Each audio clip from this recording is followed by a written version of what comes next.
नमस्कार दोस्तों, कलयुग के चमत्कार संतों की वाणी में आप सबका स्वागत है। दोस्तों, आज है सारा देश श्री कृष्ण जन्माष्टमी उत्सव मना रहा है। तो आज हम व्रत रखने के साथ साथ भगवान श्री कृष्ण की जन्म कथा भी सुनेंगे और उनके साथी मधुमंगल के साथ उनकी कहानी सुनेंगे, जिसमें पता चलता है कि वो कैसे माखन चोर बने। दोस्तों, कृष्ण जन्माष्टमी के व्रत की कथा तो हमने पहली वीडियो में आपके सामने सुनाई है। अगर आप उसे दोबारा सुनना चाहते हैं तो मेरे डिस्क्रिप्शन बॉक्स में लिंक को देख लीजिएगा। तो आइए सुनते हैं भगवान श्री कृष्ण माखन चोर कैसे बने। कहते हैं भगवान कृष्ण की कथाओं को इस दिन सुनने से अति पुण्य की प्राप्ति होती है, क्योंकि भगवान की लीलाएं हमें ये सोचने पर मजबूर करती हैं कि अगर भगवान भी इस दुनिया में आकर ऐसी लीलाएं करते हैं, हंसते खिलखिलाते रहते हैं, इतनी मुश्किलें आने के बावजूद, जैसे कि कंस ने उन्हें मारने के लिए कई दैत्य भेजे, भगवान श्री कृष्ण ने उन सभी दैत्यों को मारा, राक्षसों का संहार किया, कंस को मारा।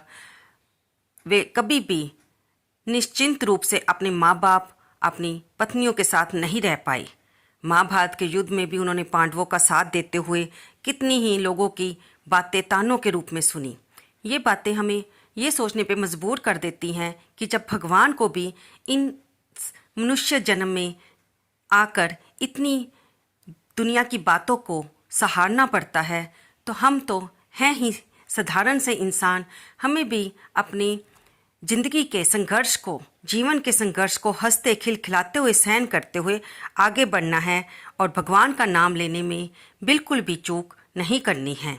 भगवान का नाम हमें बल शक्ति देता है, हमारे पुराने कर्मों को काटता है और हमारे जीवन में जो भी डगमगाने वाले पड़ाव आते हैं उनमें हमें शक्ति प्रदान करता है।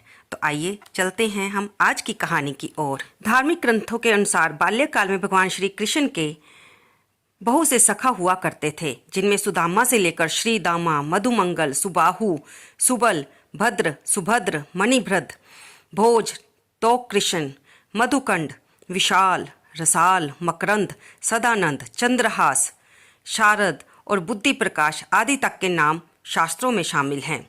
बाद में इन नामों की सूची में उद्धव और अर्जुन का नाम भी जुड़ जाता है। शास्त्रों में इन सब के साथ इनकी मित्रता के अनेक किस्से सुनने को मिलते हैं। आज हम आपको इन्हीं में से एक किस्से के बारे में बताने जा रहे हैं। दरअसल हम बात करने जा रहे हैं कृष्ण के उस परम मित्र या सखा की, जिसके लिए वे माखन चोर पड़े थे। यूं तो पुष्टि माँ के अनुसार इनके अष्टसखाओं के नाम शामिल है, अर्थात इनकी बाल व किशोरी लीलाओं के सखा तो इनके 8 सखा थे, परंतु जिसके लिए ये माखन चोर बने वे थे मधुमंगल। कथाओं के अनुसार मधुमंगल श्री कृष्ण भगवान के बाल सखा थे। वे गोकुल में रहते थे, जो एक गरीब ब्राह्मण श्री सांदपनी जी और पौर्णमासी देवी की संतान थे।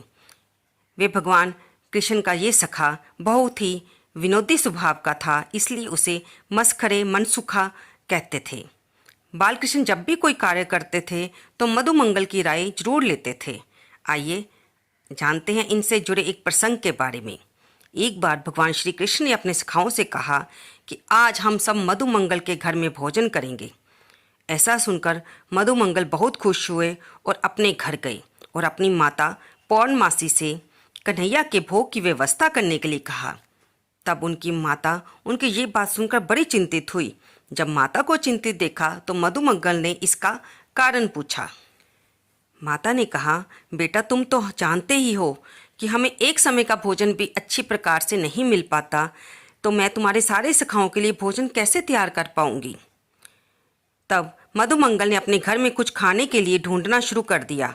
इस दौरान उन्होंने पाया कि हांडी में 3 दिन की पुरानी कड़ी रखी है। मधुमंगल सोचने लगे कि दूध, दही व माखन खाने वाले अपने प्यारे सखा को मैं ये नहीं खिला सकूंगा। इसलिए मधुमंगल उस कड़ी को के पात्र को झाड़ी में छुपाकर अकेले ही खाने लगे। परंतु उसी वक्त कन्हैया वहां आ गए। कन्हैया तो अंतर्यामी है, वे तो सब जानते हैं। उन्होंने मधुमंगल को रंगे हाथों पकड़ लिया और हंसने लगे। जब मधुमंगल ने कन्हैया को देखा तो वे शर्म के मारे उनकी आंखों से आंसू बहने लगे और उन्होंने अपना सिर नीचे कर लिया। तब कन्हैया प्यार से मधुमंगल के पास गए और इसका कारण पूछा। तब मधुमंगल ने बताया कि ये कड़ी बहुत पुरानी थी और घर में इसके सिवा कुछ भी नहीं था। अगर तुम घर आते और तुम अपने साथ बाकी सखाओं को भी इसे खिलाए बिना ना रहते, और फिर मुझे ये डर था कि इस पुरानी कड़ी को खाकर कहीं तुम बीमार ना पड़ जाओ, इसलिए मैं इसे छुपाकर यहाँ पर खाकर ख़त्म कर रहा था। इस सारे वृतांत को सुनकर कन्हैया के प्रेम अथरू बहने लगे। चूँकि मधुमंगल को भरपेट भोजन नहीं मिलता था, इसलिए वह बहुत दुबला पतला और कमज़ोर था। तब बालकृष्ण ने मधुमंगल अथवा मनसुखा के कंधे पर हाथ रखकर कहा, तुम मेरे मित्र हो या नहीं? तब मनसुखा बोला, हाँ मैं तुम्हारा मित्र हूँ। तब कन्हैया ने कहा, ऐसा दुर्बल मित्र मुझे पसंद नहीं, तुम मेरे जैसे तगड़े हो जाओ। ये सुनकर मनसुखा कहने लगा कि तुम तो राजा के पुत्र हो, तुम्हारी माता तुम्हें रोज दूध और माखन खिलाती है, इसलिए तुम तकड़े हो गए हो। मैं तो गरीब हूँ, मैंने कभी माखन नहीं खाया। मेरी माँ मुझे जो भी रूखा सूखा देती है मैं वही खाता हूँ। ये सुनकर कन्हैया ने प्यार से मधुमंगल की ओर देखते हुए कहा कि मैं तुम्हें आज से रोज माखन खिलाऊंगा, सिर्फ तुम्हें ही नहीं अपनी पूरी मंडली को खिलाऊंगा। ये सुनकर मनसुखा बोला कि अगर हर रोज़ तुम मुझे माखन खिलाओगे तो तुम्हारी माँ क्रोधित हो जाएगी। तब कन्हैया कहते हैं कि अरे अपने घर का नहीं, बाहर से कमा कर मैं तुम्हें खिलाऊंगा। तो ऐसा कहा जाता है कि इसके बाद से श्री कृष्ण अपने मित्रों के लिए माखन चोर बन गए और माखन चुरा चुरा कर उन्हें खिलाने लगे। दोस्तों, ये तो हम साधारण से इंसानों की समझ की बात है कि हम उन्हें माखन चोर कहते हैं।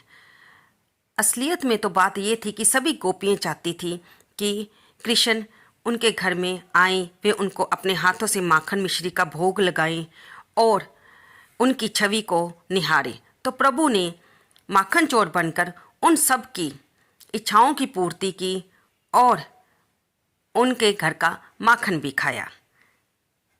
तो दोस्तों, आपको ये कहानी कैसी लगी? कृपया इसे लाइक करें, शेयर करें और कमेंट बॉक्स में जय श्री भगवान लिखना तो बिल्कुल ना भूलें। जय माखन चोर लिखना तो और भी उचित होगा, क्योंकि प्रभु को इस नाम से पुकारना प्रभु को बहुत अच्छा लगता है। धन्यवाद दोस्तों।